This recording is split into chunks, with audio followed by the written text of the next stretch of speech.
भारतीय हवामान विभागाच्या अंदाजानुसार पुढील काही दिवस महाराष्ट्रात हवामान बदलत्या स्वरूपाचे राहणार आहे।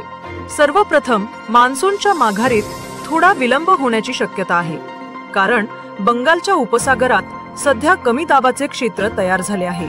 या परिस्थितीमुळे राज्याच्या पूर्व, मध्य आणि काही भागांमध्ये अधूनमधून पावसाचे सत्र सुरू राहणार आहे। ऑक्टोबर महिन्यात उष्णतेचा दबाव वाढण्याची अपेक्षा असते, पण यावेळी त्यात काही प्रमाणात घट दिसत आहे।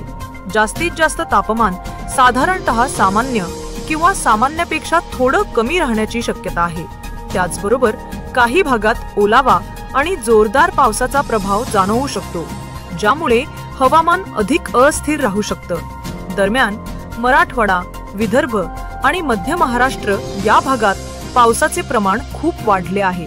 सप्टेंबर महिन्यात तब्बल 13 जिल्ह्यांमध्ये सरासरीपेक्षा दुप्पट किंवा त्यापेक्षा जास्त पाऊस झाला आहे।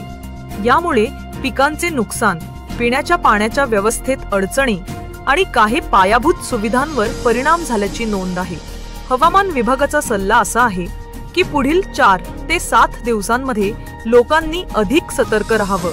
पावसाळी भागात आणि नदी नाल्यांच्या जवळ राहणाऱ्यांनी विशेष खबरदारी घ्यावी।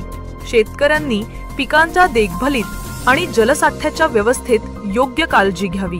सार्वजनिक ठिकाणी हलक्या ते मध्यम पावसाचा संभव आहे, तर काही ठिकाणी ढगफुटी किंवा विजांसह पाऊस होऊ शकतो। तापमानात किंचित घट होण्याची शक्यता आहे।